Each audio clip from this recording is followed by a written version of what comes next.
दोस्तों, आज इस क्लास में हम लेकर के आए हैं आपके लिए पूर्व आयोजित अध्यापक तृतीय श्रेणी भर्ती परीक्षा 2012 जिला परिषद चित्तौड़गढ़ द्वारा आयोजित L1 और L2 के अंतर्गत L2 का लेवल 2 का पेपर, जिसमें संस्कृत विषय के 60 क्वेश्चंस हैं दोस्तों। और दोस्तों, आज आप सभी इन प्रश्नों के उत्तर दें। आपको प्रत्येक क्वेश्चन के बाद में 5 सेकंड का समय दिया जाएगा। आप उस प्रश्न के उत्तर को आप सोचें और उसके बाद मैं आपको जवाब दूंगा। इस प्रकार से आप स्वयं आकलन करें कि आपकी तैयारी कैसे चल रही है। और दोस्तों, रिट परीक्षा 26 सितंबर को होने जा रही है, इसलिए आप सभी अभी से पुराने प्रश्न पत्र एवं मैं आपके लिए सब्जेक्ट से संबंधित टोटल जितने हो सकेंगे अधिक से अधिक मॉडल प्रश्न पत्र बना करके और अति महत्वपूर्ण प्रश्न पत्र बना करके आपके सामने YouTube पर अपलोड कर दिया करूँगा, और आप उन्हें ध्यान से देखें और अपनी तैयारी को और अधिक अच्छी करें और आपका दावा या आपकी जो सीट है उसे आप क्लियर कर सकें। तो दोस्तों, आपके सामने प्रश्न नंबर 81 है। मया शब्द रूप है। मया शब्द रूप है दोस्तों अस्मत् शब्द का, युष्म शब्द का, सर्व शब्द का, यत् शब्द का। आपको 5 सेकंड दी जा रही है। आप इस प्रश्न का उत्तर बताएं। सोचें आप कि इसका क्या उत्तर है।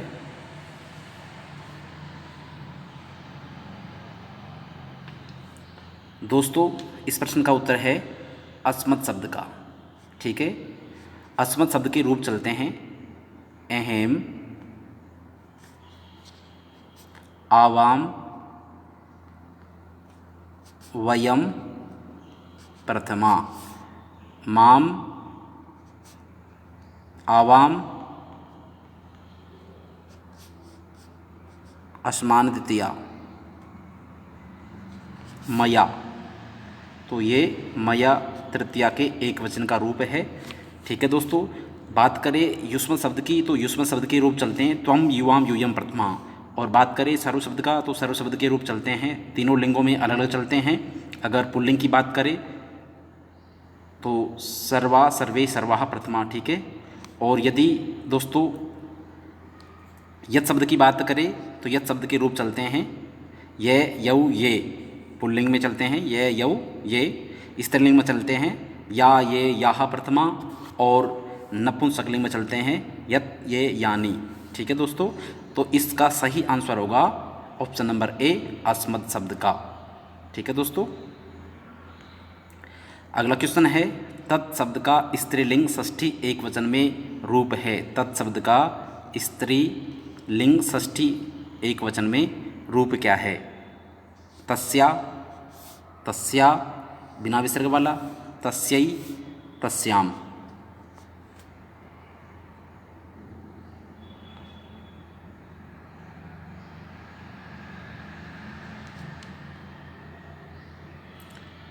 हाँ दोस्तों, इसका सही आंसर है ऑप्शन नंबर ए, तस्याः विसर्ग वाला। ठीक है दोस्तों, ये चतुर्थी एक वचन बनता है, ये तस्याम सप्तमी एक वचन बनता है, और ये तस्या विसर्ग नहीं है इसलिए ये नहीं बनता है। ठीक है दोस्तों, अशुद्ध रूप है ये।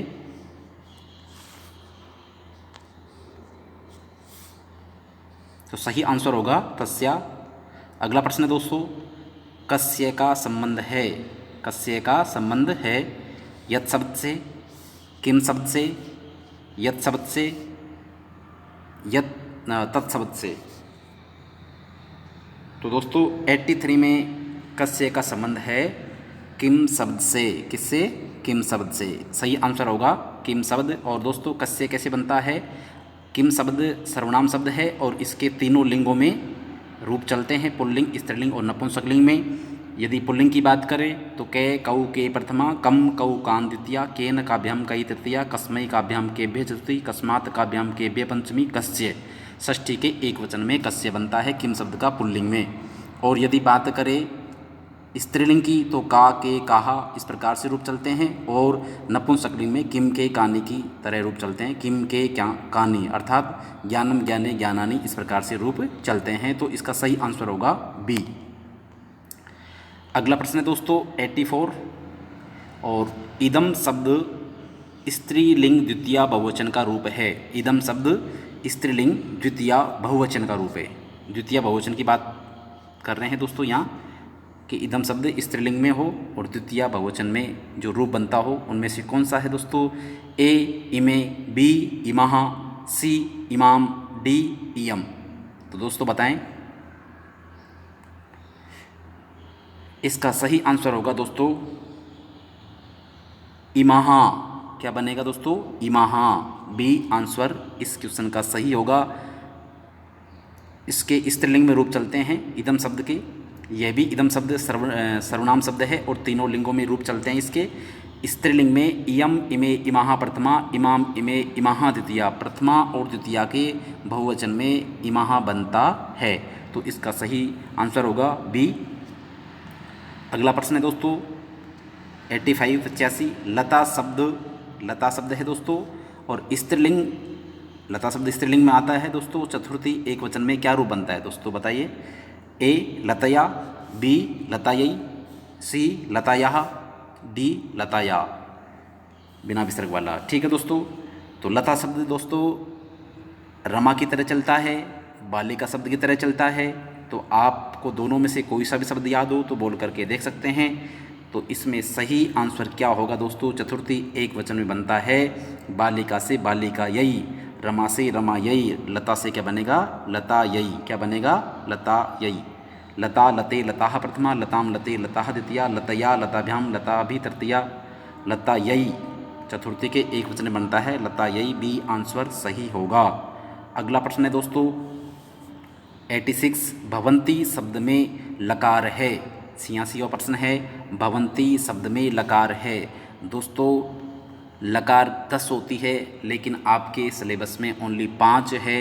लट लकार वर्तमान काल, दृट लकार भविष्यत काल, लंग लकार भूतकाल, विधि लिंग लकार चाहिए अर्थ में, लोट लकार आज्ञार्थक, ये 5 लकार हैं दोस्तों। तो भवंती किस लकार में बनता है। ए लट लकार, बी लोट लकार, सी लट लकार, डी लंग लकार। 86वां प्रश्न जो है इसमें 2 बार आंसर आ चुका है, यहाँ पर भी सही है और ये भी सही है, इसलिए दोस्तों इस प्रश्न को डिलीट माना गया है। लेकिन दोस्तों इस प्रकार का प्रश्न आता है तो ध्यान रखें, लट लकार का रूप है भवती भवतः भवंती, प्रथम पुरुष बहुवचन का रूप है दोस्तों। ठीक है, ये स्टार लग गया है अर्थात डिलीट कर दिया गया है क्योंकि इसमें 2 आंसर सही आ गए थे। यदि आपके इस प्रकार का प्रश्न आता है तो आप करेंगे लट लकार। ठीक है दोस्तों, आगे प्रश्न है दोस्तों 87, लिखेयु रूप है। लिखेयु रूप किस लिंग में बनता है दोस्तों, विधि लिंग लकार में, विधि लिंग लकार में, लट लकार में, या लोट लकार का, या लंग लकार का लिखेयु। तो दोस्तों विधि लिंग लकार की बात करें तो किस प्रकार के रूप बनते हैं, लिखित लिखिताम लिखेयु। ठीक है, पठित पठिताम पठेयु। लट लकार का रूप हो ही नहीं सकता, लोट लकार का नहीं है, ये विधि लिंग लकार का ही है दोस्तों। लिखित लिखिताम लिखेयु प्रथमा बहुवचन का रूप है। तो सही आंसर होगा इसमें ए विधि लिंग लकार। ठीक है दोस्तों, अब अगले प्रश्न की बात करते हैं। कुर्यात रूप में लकार है। कुर्यात रूप में लकार है, इसमें कौन सी लकार है दोस्तों बतानी है आपको। लट लकार, बी लोट लकार, सी लंग लकार, डी विधि लकार, विधि लिंग लकार। तो दोस्तों सही आंसर क्या होगा जल्दी से बताएं आप।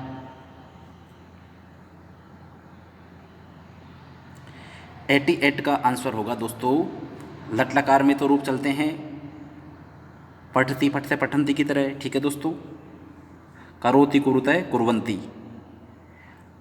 और दोस्तों ये जो कुरियात वाला रूप है ये चलता है विधिलिंग लकार में, कुरियात कुरियाताम कुरियुः। ठीक है दोस्तों, कुरियात कुरियाताम कुरियुः इस प्रकार से रूप चलते हैं। तो प्रथम पुरुष एक वचन का रूप है विधिलिंग लकार का, तो डी इसका सही आंसर होगा।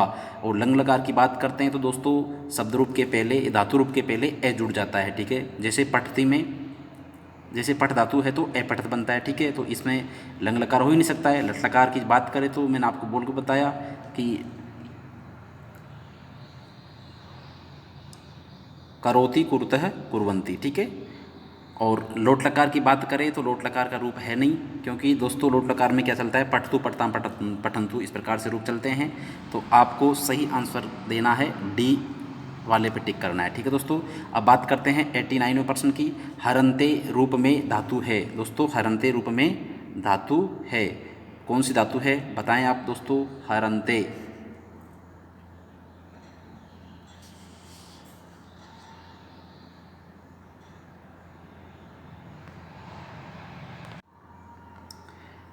देखिए ए ऑप्शन है हर, बी है हु, सी है री और ही है, डी है ही।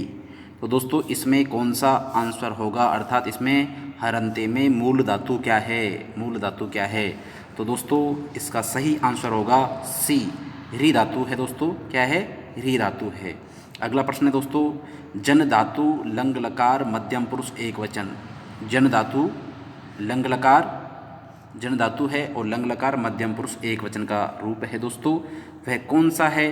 ए जाये, बी जायेम, सी जायै, डी ए जायथा। तो दोस्तों सही आंसर क्या होगा, आप जल्दी से कमेंट करें। दोस्तों इसका सही आंसर होगा, क्योंकि लंग लकार की बात करते हैं तो लंग लकार में ए जुड़ता है, और ए कहाँ जुड़ रहा है, इसमें किसी भी ऑप्शन में ए नहीं जुड़ रहा है, ए बी सी में, और डी में ए जुड़ रहा है, इसलिए ए जायथा ये वाला उत्तर सही होगा। तो दोस्तों आपको ध्यान रखना है, लंग लकार में धातु के आगे ए जुड़ जाता है। ठीक है दोस्तों, तो इसका सही आंसर होगा डी। जिसको अगर पूरा धातु रूप याद नहीं होगा और केवल उसको इतना ध्यान होगा कि लंग लकार में ए जुड़ जाता है, तो इस प्रकार के प्रश्न को वह सही कर सकता है। ठीक है दोस्तों, तो ध्यान रखें आप। अगला प्रश्न है दोस्तों 91वां प्रश्न है, भवतय में धातु है। भवतय में धातु कौन सी है दोस्तों। ए परस्मैपदी, बी आत्मनेपदी, सी उभयपदी, डी कोई नहीं। तो दोस्तों बताइए क्या होगा। सही आंसर होगा दोस्तों इसका ए परस्मैपदी। ठीक है दोस्तों, भवती भवत भवंती भवसी भवत भवत भवामी भवावे भवामय इस प्रकार से रूप चलते हैं। लट लकार का मध्यम पुरुष द्विवचन का रूप है दोस्तों। और आत्मनेपदी में एदते एदेते एदंते इस प्रकार से रूप चलते हैं। ठीक है दोस्तों, तो दोस्तों आपको ध्यान होगा कि जो धातु होती है वो परस्मैपदी भी होती है और आत्मनेपदी भी होती है, और कुछ धातु ऐसी होती है जो उभयपदी होती है। परस्मैपदी और आत्मनेपदी उसके दोनों में रूप चलते हैं। ठीक है दोस्तों, तो ये ध्यान रखना है, भू धातु कौन सी है, परस्मैपदी है। अगला प्रश्न है दोस्तों 92, संस्कृत भाषा में धातुओं के प्रकार हैं। संस्कृत भाषा में धातुओं के प्रकार कितने हैं, ए 2, बी 1, सी 3 और डी कोई नहीं। तो दोस्तों सही आंसर क्या होगा इसका, इस प्रश्न को दोस्तों क्या है, डिलीट कर दिया गया है। ठीक है दोस्तों, अगला प्रश्न है सेवमानों में कौन सा प्रत्यय है। तो दोस्तों इसमें सत्री, सानच, मतु, तव्यत कौन सा प्रत्यय है। तो दोस्तों सत्री में तो क्या बचता है, अत बचता है, क्या बचता है, अत बचता है, या लास्ट में अना जुड़ जाता है। सानच में आन बचता है।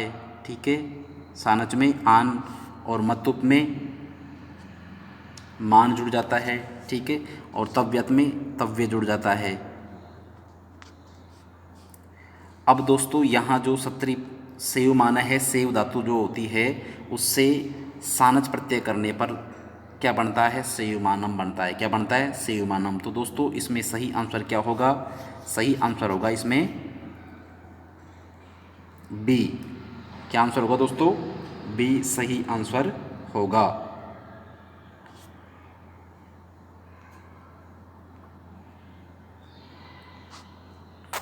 अगला प्रश्न है दोस्तों पठ प्लस त्रिच प्रत्यय निष्पन्न शब्द है।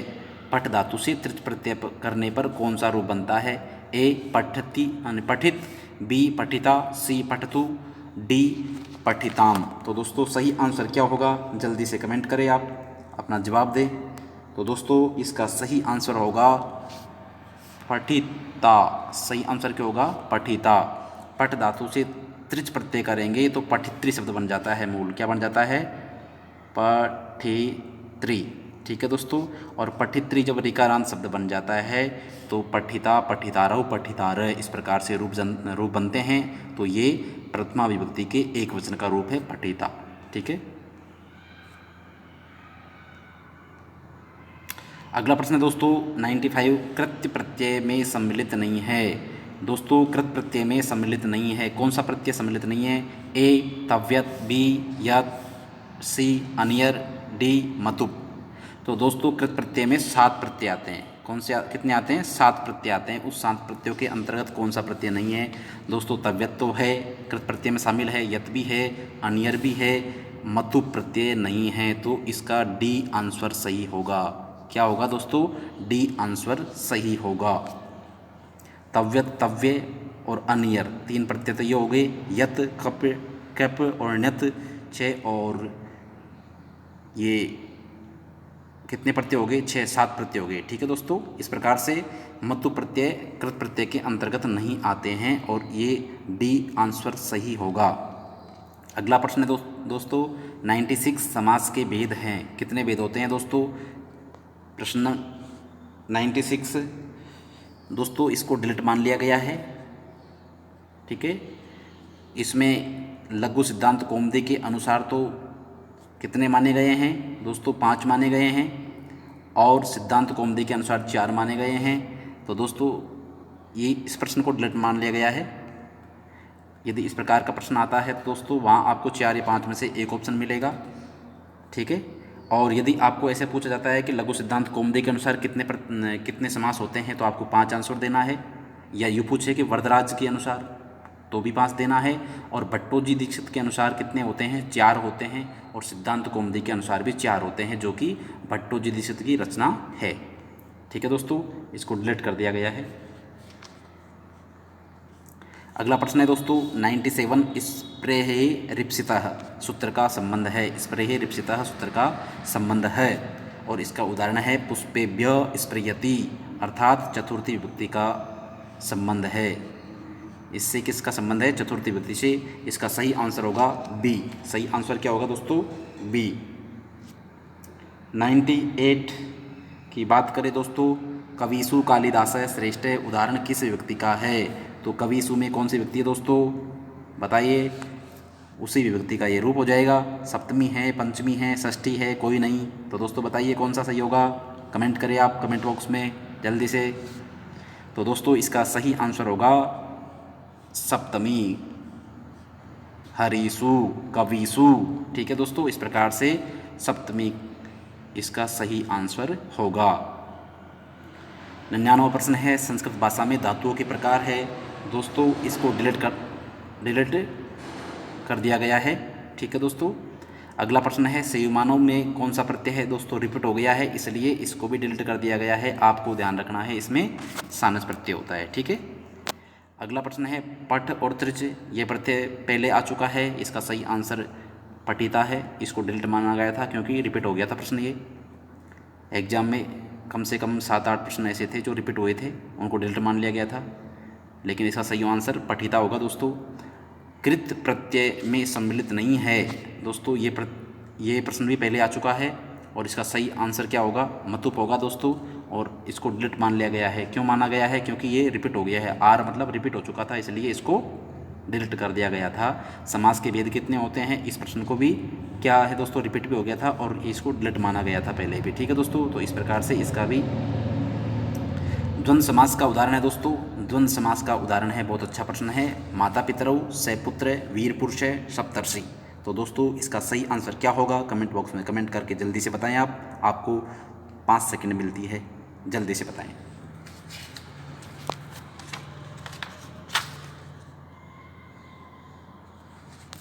तो दोस्तों इसका सही आंसर होगा, क्या होगा दोस्तों, माता पितरौ।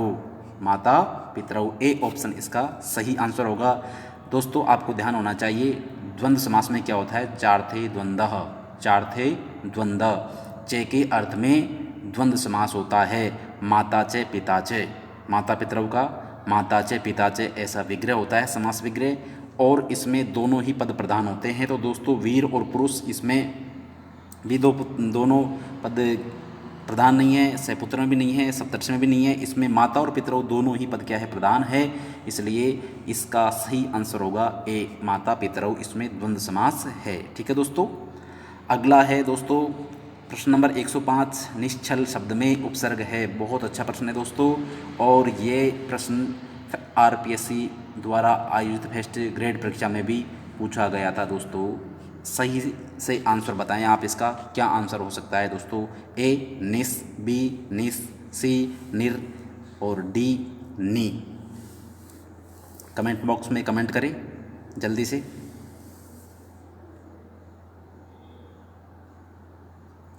दोस्तों इसका सही आंसर होगा बी निस। क्या आंसर होगा, बी निस सही होगा, क्योंकि दोस्तों आपने 22 उपसर्ग पढ़े होंगे, प्रे प्रा अप सम अनु अव निस। तो ये निस इस प्रकार का दंती से वाला निस आता है, ये तालव शय वाला नहीं आता है, इस प्रकार का उपसर्ग नहीं होता है, और नीर वाला उपसर्ग भी नहीं होता है, और ये नी रस्व वाली नी होती है। अब हम बात किसकी कर रहे थे, निश्चल शब्द में उपसर्ग है, तो ये निस है ना दोस्तों। यहाँ आप सोच रहे होंगे ये निस है इसलिए हम इसको निस कर दे, दोस्तों ऐसा नहीं है। निस और ये छल, ठीक है दोस्तों, निश्छल, यहाँ दंती से था और दंती से के बाद में ये चे वर्ग मिल गया दोस्तों, इसलिए क्या हो जाएगा, इसको से को इच्छुत्व होकर के और ये वाला से हो जाता है, दंती से के स्थान पर ये वाला से हो जाता है, और क्या बनता है, निश्छल बनता है इच्छुत संधि होकर के। तो इसमें मूल रूप से क्या है, निस उपसर्ग है। क्या है दोस्तों, निस उपसर्ग है, इसलिए इसमें कौन सा आंसर सही होगा दोस्तों, इसमें बी वाला आंसर सही होगा। ठीक है दोस्तों, अगला प्रश्न है दोस्तों 106, हल को कहा जाता है। हल को क्या कहा जाता है दोस्तों, हल को कहा जाता है स्वर, व्यंजन, विसर्ग, कोई नहीं। तो दोस्तों इसका सही आंसर क्या होगा, इसका सही आंसर बताएं जल्दी से, कमेंट करें कमेंट बॉक्स में। दोस्तों इसका सही आंसर होगा व्यंजन। क्या, व्यंजन। दोस्तों मैंने आपको जब संधि पढ़ाई थी उस समय ये बताया था कि अच या स्वर संधि होती है, अच या स्वर, या तो असंधि कह दो या स्वर कह दो, बात एक ही है। अचों को स्वर कहा जाता है और हलों को व्यंजन कहा जाता है, हल या व्यंजन संधि। ठीक है दोस्तों, तो ये हल है, हल का मतलब होता है व्यंजन, व्यंजन वर्णों को हल कहा जाता है, तो इसलिए इसका बी आंसर सही होगा। इस प्रश्न का आंसर क्या होगा, बी व्यंजन सही होगा। दोस्तों अगला प्रश्न है 107वां प्रश्न है, कृष्ण नदी का संबंध किस सूत्र से है। दोस्तों बहुत अच्छा उदाहरण है, अद्वपरिमाणे चे पूर्ण रप्र है, वृद्धि रेची इको यणची। बात करें दोस्तों इस प्रश्न के उत्तर की, तो आप पहले जल्दी से कमेंट बॉक्स में कमेंट करें कि इसका आंसर क्या हो सकता है। हाँ दोस्तों, इसमें हम प्रत्येक ऑप्शन को देखते हैं। इको यणची यण संधि करता है, तो यण संधि का सवाल ही नहीं है। कृष्ण प्लस रिद्धि, ठीक है दोस्तों, इसका संधि विशेष क्या है, कृष्ण, कृष्ण प्लस रिद्धि। ठीक है दोस्तों, कृष्ण प्लस रिद्धि है। अब ऐसा संधि विच्छेद यहाँ हमने कर दिया है, तो इस प्रकार से यण तो होगी नहीं, तो ये आंसर नहीं है। वृद्धि रेची से वृद्धि होता है, तो वृद्धि क्या होती है, आ, तो आ तो कहीं इसमें दिख नहीं रहा है।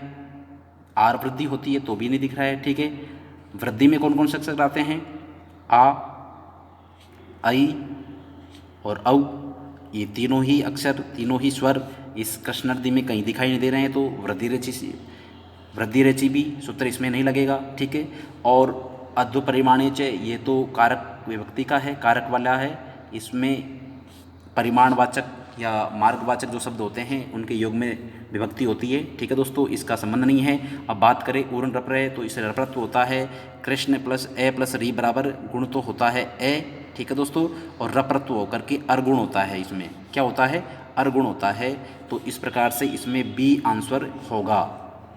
आंसर क्या होगा दोस्तों, बी पूर्ण रप्रह, 107वां प्रश्न का। अगले प्रश्न की बात करते हैं। 108 प्रक्रिया संज्ञा का सूत्र है दोस्तों, ए अद्सोमात, बी ओत, सी प्रादय, डी ईदुदेद द्विवचनम। तो दोस्तों इसका सही आंसर क्या होगा, जल्दी से आप कमेंट बॉक्स में कमेंट करके बताएं। तो दोस्तों इसका सही आंसर होगा डी ईदुदेद द्विवचनम। दीर्घ इकारांत और दीर्घ उकारांत, ठीक है, और एकारांत जो शब्द होते हैं उनकी द्विवचन में क्या होती है, द्विवचन वाले दीर्घ इकारांत, दीर्घ उकारांत और दीर्घ एकारांत शब्दों की प्रक्रिया संज्ञा होती है। इसके उदाहरण है हरि एतौ, विष्णु इमौ, ठीक है दोस्तों, इसके उदाहरण है। तो इसका सही आंसर होगा डी ईदुदेद द्विवचनम। 109 हरिसेते का संधि विच्छेद है। दोस्तों सही प्रश्न आया है, बहुत अच्छा प्रश्न है और रिट परीक्षा में ऐसे ही प्रश्न पूछे जाते हैं दोस्तों। आप देखें इसका सही आंसर क्या होगा, जल्दी से आप कमेंट बॉक्स में कमेंट करके बताएं। 109 प्रश्न हरिसेते का संधि विच्छेद, ए हरिस प्लस सेते, बी हरि प्लस सेते, सी हरिस सेते, हरिस प्लस सेते हरिशेते। तो दोस्तों इसका सही आंसर क्या होगा, जल्दी से कमेंट बॉक्स में कमेंट करें। तो दोस्तों इसका सही आंसर होगा हरि प्लस सेते। क्या होगा दोस्तों, हरि प्लस सेते। विसर्ग होता है मूल रूप से और विसर्ग के स्थान पर क्या होता है, विसर्जनीय से ये से होकर के हरिस प्लस सेते, ऐसा स्थिति आने के बाद इस चतुर्थ संधि होती है। मूल रूप से तो क्या होता है, हरि प्लस सेते ही होता है, ध्यान रखें दोस्तों। तो इसका बी आंसर सही होगा। यदि आपने इस चतुर्थ संधि के अंदर ये उदाहरण पढ़ा है तो वहाँ आपको हरि सेते का हरिस प्लस सेते यही लिखाया होगा। लेकिन दोस्तों ध्यान रखें, जहाँ कहीं भी जो से आता है वह मूल रूप से विसर्ग हुआ करता है, ठीक है दोस्तों, और विसर्ग के बाद में ही से बनता है। और ऐसी स्थिति आ जाने के बाद ही इस चतुर्थ संधि होती है। से के स्थान पर दंती से के स्थान पर तालव्य से हो जाता है और हरि सेते इस प्रकार का रूप बनता है। तो मूल रूप से तो हरि के पीछे क्या था, विसर्ग ही था, इसलिए बी आंसर सही होगा। बात करें दोस्तों 110वां प्रश्न है, ईश्वरः खाली स्थान प्रभुरस्ति रिक्त स्थान में उचित शब्द होगा। दोस्तों इसमें उचित शब्द क्या हो सकता है, ईश्वरः खाली स्थान प्रभुरस्ति जगतः, ए बी जगते, सी जगतम, डी कोई नहीं। तो दोस्तों आपने कारक पढ़े होंगे और कारक में है कर्ता ने कर्म को करण से के द्वारा संप्रदान के लिए अपादान से पृथक संबंध में काके की अधिकरण में क्या होता है, रा रे री में पेपर, अधिकरण में पेपर होता है, ठीक है दोस्तों। तो यहाँ पर देखें ईश्वरः प्रभुरस्ति, अब ये षष्ठी का रूप है।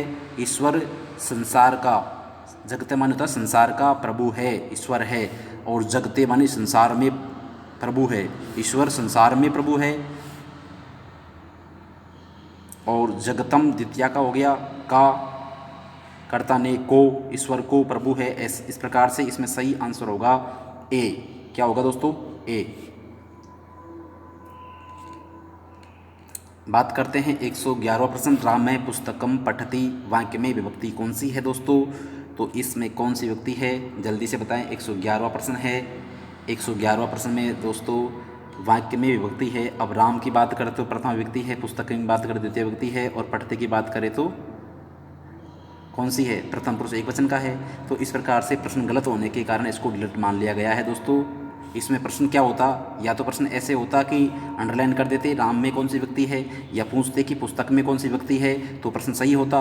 राम में तो प्रथम व्यक्ति होती है और पुस्तक में द्वितीय व्यक्ति होती है। तो इस प्रकार से वाक्य में पूछ लिया गया है, इसलिए यह प्रश्न को डिलीट माना गया है, क्योंकि ये प्रश्न ही गलत तरीके से पूछा गया था। या यूँ कहें कि इस यहाँ पर ये ऑप्शन जो हैं दे रखे हैं जो तो सही हैं, लेकिन यह प्रश्न पूछने का तरीका गलत था। अंडरलाइन करके किसी शब्द को पूछते तो प्रश्न सही होता। इस प्रकार से इस प्रश्न को डिलीट कर दिया गया है।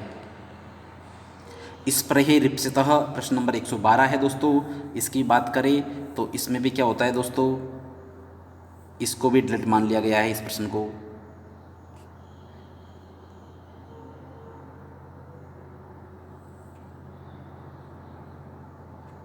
अगला प्रश्न है दोस्तों 113वां, कविसु कालिदास श्रेष्ठ उदाहरण किस विभक्ति का है। 113वां प्रश्न है दोस्तों। और इसमें भी दोस्तों क्या है,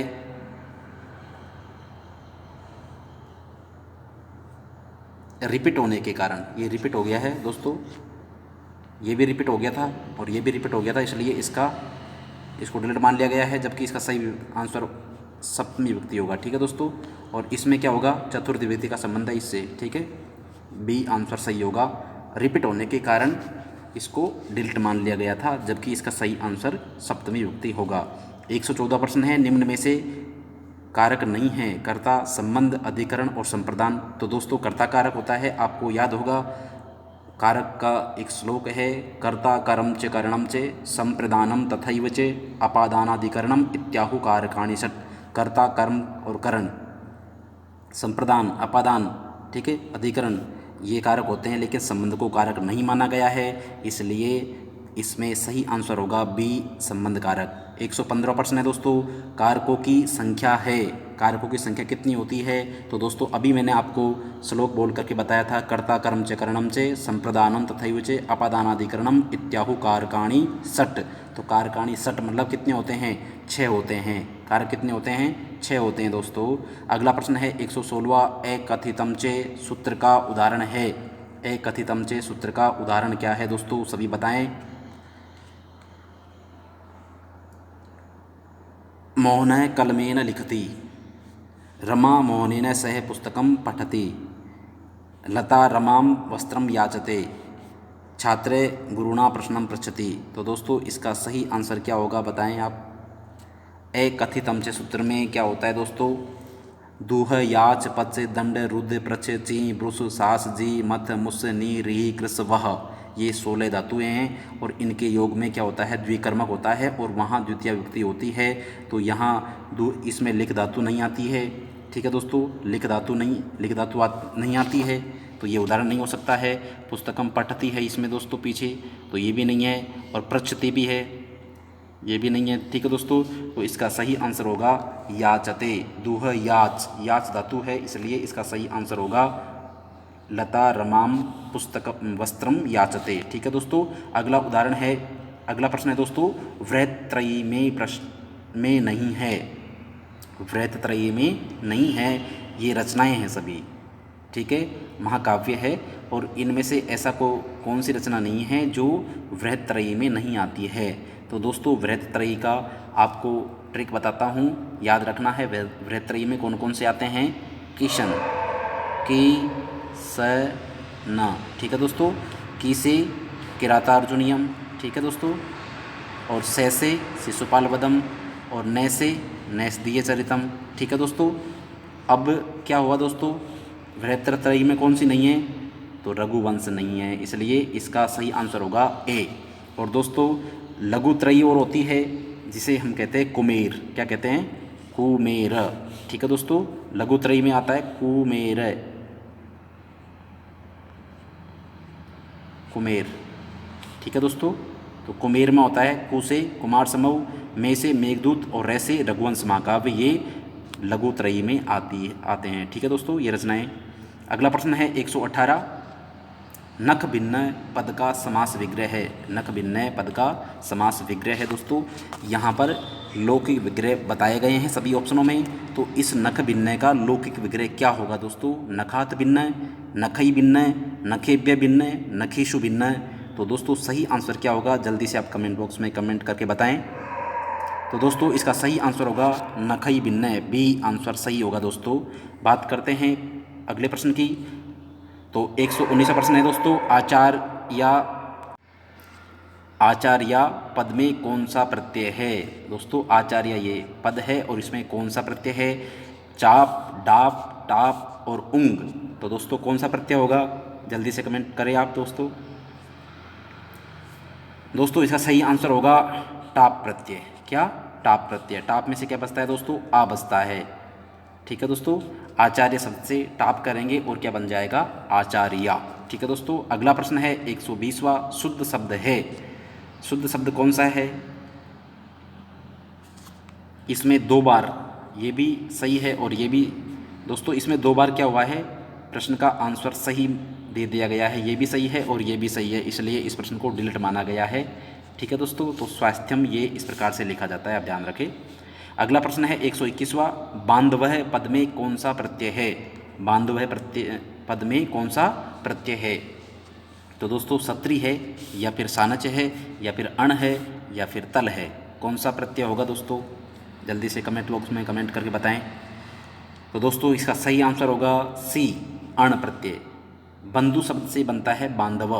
ठीक है दोस्तों, इससे अण प्रत्यय में क्या होता है, ए बचता है लास्ट में, और जो सर्वप्रथम जो शब्द होता है, रस स्वर होता है, वो दीर्घ हो जाता है। बंधु में बे था, उसमें दीर्घ आ हो गया, बांधव बन जाता है। ठीक है दोस्तों, और वृद्धि अधिकारी होकर के बांधव बनता है। तो बांधव में कौन सा प्रत्यय है दोस्तों? अण प्रत्यय है। सही आंसर होगा सी। अगला प्रश्न है 122वां, भवितुम पद में कौन सा प्रत्यय है? तो दोस्तों इसका सही आंसर क्या होगा? तुम, कत्वा, तुमुन, यानी तुमन और तुमुन। तो दोस्तों सही आंसर क्या होगा? जल्दी से बताएं आप। तो दोस्तों तुम तो हो ही नहीं सकता है, तुम प्रत्यय होता ही नहीं है। ठीक है, कत्वा प्रत्यय में से त्वा शेष बचता है, तो त्वा इसके अंत में है ही नहीं। त्वा बचता है, क्या बचता है? त्वा। तो त्वा इस भवितुम में कहीं है ही नहीं, तो ये भी नहीं हो सकता।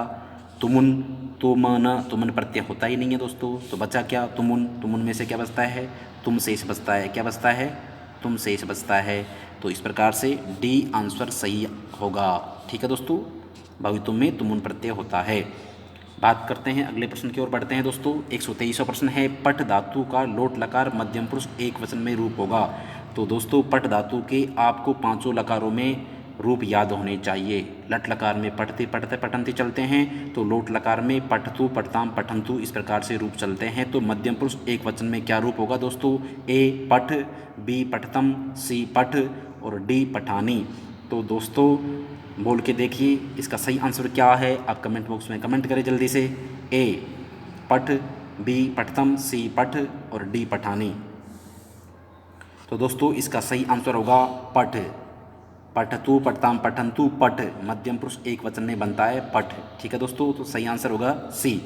124वां प्रश्न है दोस्तों, मत्वा शब्द में प्रकृति प्रत्यय है। मत्वा शब्द में प्रकृति प्रत्यय क्या है दोस्तों? बताएं जल्दी से। मत प्लस कत्वा, मति प्लस कत्वा, मन प्लस कत्वा और मत प्लस कत्वा। बहुत अच्छा प्रश्न है दोस्तों, जल्दी से आप कमेंट करें अपना प्रश्न, अपना जवाब दें जल्दी से कि इस प्रश्न का क्या उत्तर हो सकता है, सही आंसर क्या हो सकता है। तो दोस्तों सही आंसर है इस प्रश्न का सी, मन प्लस कत्वा। मन प्लस कत्वा।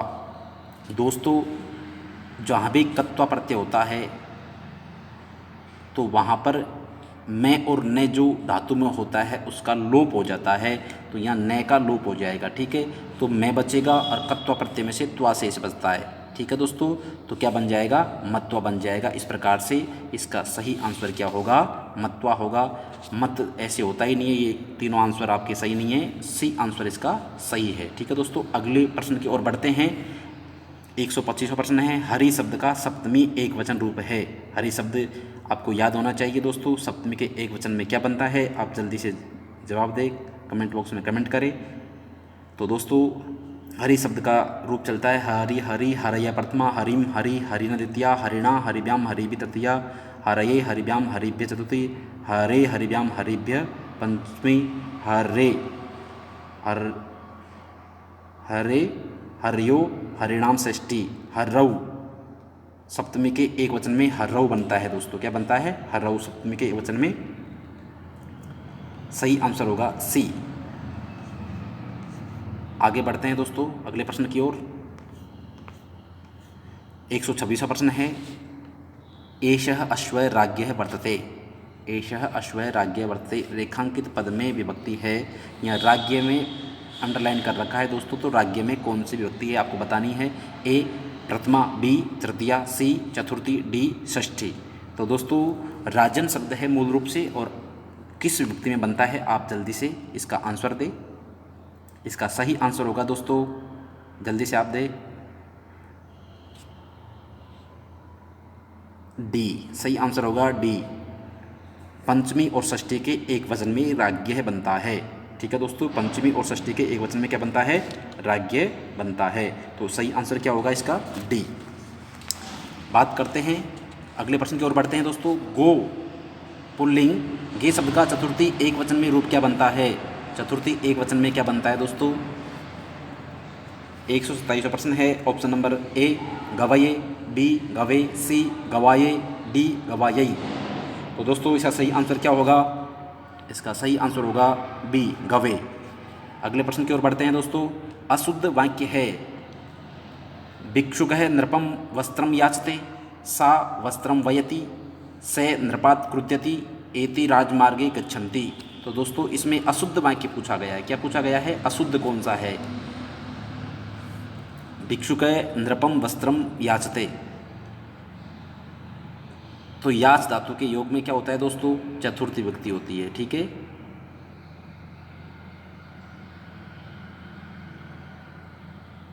अगले प्रश्न की अगले इसमें वयति में इसका सही आंसर क्या होगा दोस्तों? इसका सही आंसर होगा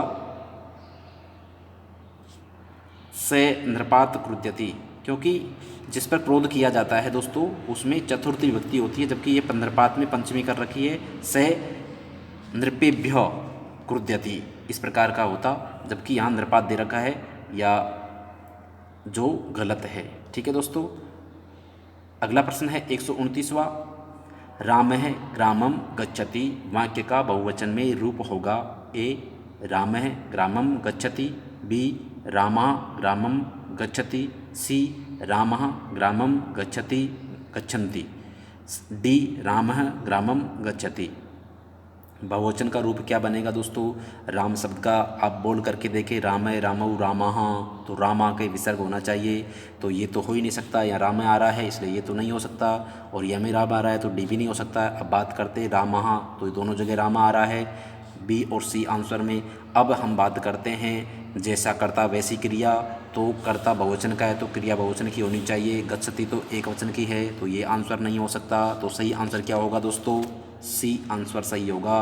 रामः ग्रामम गच्छन्ति, रामा बहुवचन का करता है तो क्रिया भी बहुवचन की होगी। ठीक है दोस्तों, प्रथम पुरुष बहुवचन करता है तो ये भी प्रथम पुरुष बहुवचन क्रिया गच्छति गच्छते गच्छन्ति होगी। तो सी आंसर सही होगा। अगला प्रश्न है यस्य चे भावेन भावलक्षणम किस विभक्ति का रूप सूत्र है? यस्य चे भावेन भावलक्षणम किस विभक्ति का सूत्र है दोस्तों? प्रथमाया, द्वितीयाया, षष्ठ्या, सप्तम्या। तो दोस्तों इसका सही आंसर है डी सप्तम्या, गोसु दुह्यमानासु गतः। ठीक है, गोसु दुह्यमानासु गतः सप्तमी विभक्ति का ये क्या है? सूत्र है दोस्तों। अगला प्रश्न है 131वां। उपोस्ती शब्द किस संधि का उदाहरण है? बहुत अच्छा प्रश्न है दोस्तों, संधि में से आपको सही प्रश्न करने हैं, तो आप देखें दोस्तों इसका सही आंसर क्या होगा, जल्दी से आप कमेंट बॉक्स में कमेंट करके बताएं। दीर्घ संधि, बी गुण संधि, सी पररूप संधि, और डी वृद्धि संधि। दोस्तों इसका सही आंसर क्या होगा? पररूप संधि। कैसे दोस्तों? ये उप है और इसके बाद में है औसति। क्या है? औसति। ठीक है, तो यहाँ जो ए है और यहाँ जो ओ है, इन दोनों के स्थान पर क्या हो गया दोस्तों? इसके स्थान पर ये ओ हो गया, तो पे में ओ की मात्रा मिल करके उपोस्ती रूप बन गया। मतलब ये तो पूर्व रूप होता है, पूर्व पद है और ये उत्तर पद है, तो पूर्व मान ये पहले का है और ये पर माने बाद वाला है, तो ये पररूप संधि है, अर्थात बाद वाला अक्षर हुआ है इसलिए इसे पररूप संधि कहेंगे। तो ये पररूप संधि का उदाहरण है उपोस्ती। ठीक है दोस्तों, एक प्रेजते और उपोस्ती दोनों ही इस सूत्र के उदाहरण है। पररूप संधि के मुख्य उदाहरण है उपोस्ती और प्रेजते, प्रे प्लस एजते। ठीक है दोस्तों, अगले प्रश्न की ओर बढ़ते हैं। सुबंत का तिगंत सुबंत तथा तिगंत की संज्ञा होती है। सुबंत और तिगंत, तो दोस्तों क्या होती है इसकी संज्ञा बताइए? ए निष्ठा, बी नदी संज्ञा, सी पद संज्ञा, डी सवर्ण संज्ञा। तो दोस्तों इसका सही आंसर क्या होगा? जल्दी से आप कमेंट बॉक्स में कमेंट करके बताएं। तो दोस्तों इस प्रश्न का सही आंसर होगा सी पद संज्ञा। सुप्तिंगतम पदम, सूत्र है सुप्तिंगतम पदम, सुबंत और तिगंत की पद संज्ञा होती है। अगले प्रश्न की ओर बढ़ते हैं दोस्तों। अशुद्ध वाक्य है। रामेण बाणेन बाली हत, मोहन कलमेन लिखति, नदीम परितः प्रक्षाशंति, से ग्रामेण अजाम नयति। तो दोस्तों इस प्रश्न का सही आंसर क्या होगा? जल्दी से कमेंट बॉक्स में कमेंट करके बताएं। अशुद्ध पूछ रहा है, क्या पूछ रहा है? अशुद्ध पूछ रहा है। ठीक है, रामेण बाणेन बाली हत, ये वाक्य सही है। मोहन कलमेन लिखती, जिससे लिखता है। साधकतम में तृतीय विभक्ति होती है, ये भी सही है। अभितय परितय के योग में द्वितीय विभक्ति होती है, नदी में द्वितीय विभक्ति हो रही है, ये भी सही है। से ग्रामीण अजाम नयति, नयति हरति, ये इनके साथ में द्वितीय विभक्ति होती है, ग्रामीण की जगह ग्रामम होता, ये गलत है। इसलिए सही आंसर क्या होगा? डी इसका सही आंसर होगा। ठीक है दोस्तों, अगले प्रश्न की ओर बढ़ते हैं। बालकः रोदिति 134वां है, रिक्त स्थान में उचित शब्द है। 134वां प्रश्न है, बालकः रोदिति रिक्त स्थान में उचित शब्द है। ए इयम, बी इदम, सी अयम, डी एतत्। बहुत ही सरल प्रश्न है, जल्दी से आप इसका आंसर दें दोस्तों। इसका सही आंसर होगा बालक क्या है, कौन से लिंग में है? पुल्लिंग में। तो इदम शब्द भी पुल्लिंग में कैसे चलता है दोस्तों? अयम, इमौ, इमे प्रथमा। तो इसका सही आंसर होगा सी, अयम। ठीक है दोस्तों, सही आंसर होगा सी। अगला प्रश्न है, लघु सिद्धांत कौमुदी की रचनाकार कौन है? पूर्व में अभी मैंने आपको प्रश्न जब करवा रहा था, कौन से प्रश्न आए थे कि जब समास के भेदों वाला प्रश्न आया था, समास के भेद कितने होते हैं, तब मैंने आपको लघु सिद्धांत कौमुदी के बारे में बताया था। तो दोस्तों सही आंसर क्या होगा इसका? पाणिनि भट्टोजी दीक्षित है पूरा नाम ये, और ये वरदराज है, और ये नागेश भट्ट है। तो दोस्तों कौन सा आंसर सही होगा? लघु सिद्धांत कौमुदी के रचनाकार है वरदराजाचार्य। सी आंसर इसका उत्तर होगा दोस्तों। सही उत्तर क्या होगा? C answer Varadaraj. ठीक है दोस्तों, अगले प्रश्न की ओर बढ़ते हैं। 136वां प्रश्न है दोस्तों, रुद्र धातु का लट लकार प्रथम पुरुष एक वचन में रूप है। 136वां प्रश्न है, रुद्र धातु लट लकार। लट लकार की बात करें तो दोस्तों प्रथम लट लकार प्रथम पुरुष एक वचन में कौन सा रूप बनता है? जल्दी से आप आंसर दें। तो दोस्तों इसका सही आंसर है रोदिति, डी। ठीक है दोस्तों, डी आंसर सही है। आद्यंतम पद का संधि विच्छेद है दोस्तों। 137वां प्रश्न है, आद्य प्लस अंतम, बी आदि प्लस अंतम, और सी आदि प्लस अंतम, और डी है आद्या प्लस अंतम। ठीक है दोस्तों, यहाँ अंतम में जुड़ा हुआ है इन बी में, और डी वाले ऑप्शन में मैं जुड़ा हुआ है। ठीक है, आप देखें ध्यान से।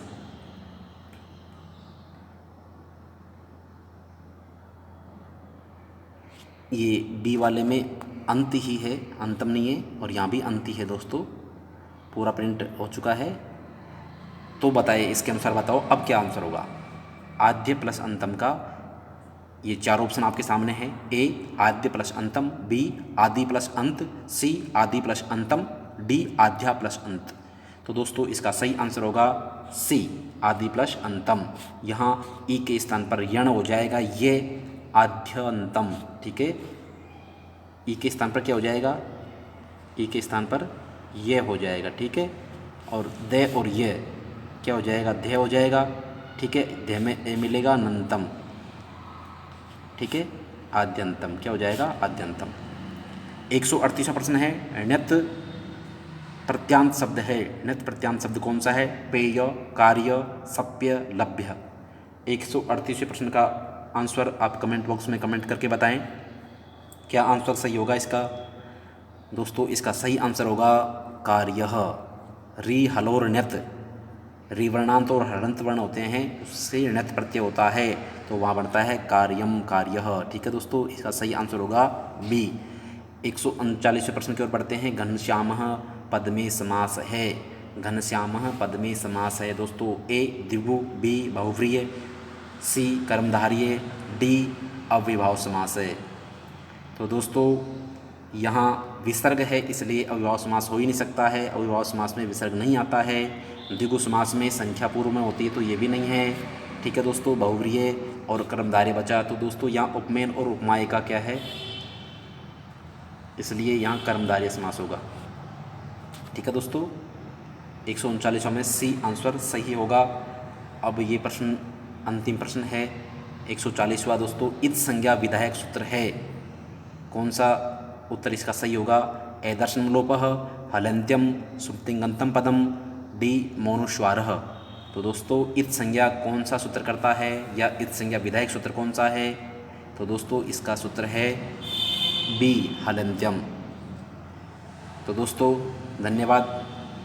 वीडियो लाइक और कमेंट करें वीडियो को, और सभी दोस्तों को शेयर करें।